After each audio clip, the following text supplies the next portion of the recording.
এবারে বুঝতে পারলে তো মানে জাতির কতটুকু ভেদাভেদ করে। আমাদের আগের দিন বলেছিলাম যে আমরা একটু নোংরা করে রাখলে আমাদেরকে এসে বলে, আর ওদের সিঁড়িগুলো দেখাবো বলে তোমাদেরকে বলেছিলাম। তো চলো আজকে তোমাদেরকে দেখাই ওদের সিঁড়িগুলো কীরকম নোংরা।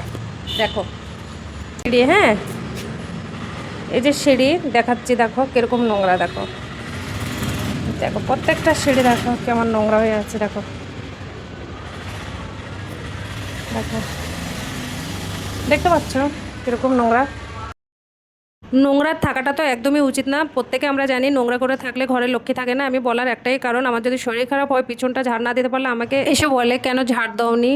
তো অনেকটা কষ্ট লাগে বন্ধুরা, ভাড়া বাড়িতে কতটুকু কষ্ট। তার জন্য বললাম যে জাতি অজাতির ভিতরে অনেকটা ফরক থাকে। আর জানি না কোয়ার্টারে কেমন আর অ্যাপার্টমেন্টে কেমন, কখনো থাকিনি আর সেগুলোর বিষয় জানিও না। এ পাশটা দিয়ে যাওয়া আসা করে না, ওরা এখান দিয়ে যাওয়া আসা করে। এই যে এখান থেকে এরকম উপর থেকে যাওয়া আসা করে।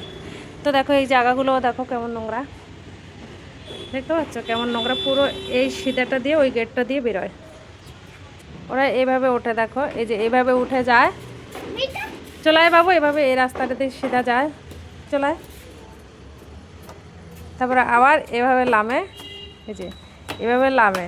তো এরা এই রাস্তাটা দিয়ে আসা যাওয়া করে, ঠিক আছে। আমাদের এখান থেকে কিন্তু আসা যাওয়া করে না। তো দেখো নোংরা কীরকম, দেখো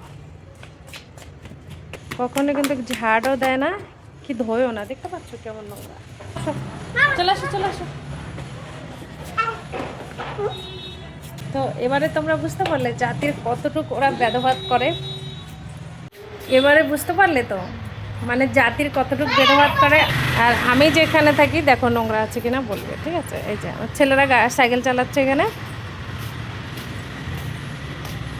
ঠিক আছে। তাহলে বুঝতে পারলে তো কিরকম জাতির ভেদাভেদ করা হয়। কি বলবো, কিছু করার নেই বুঝলে।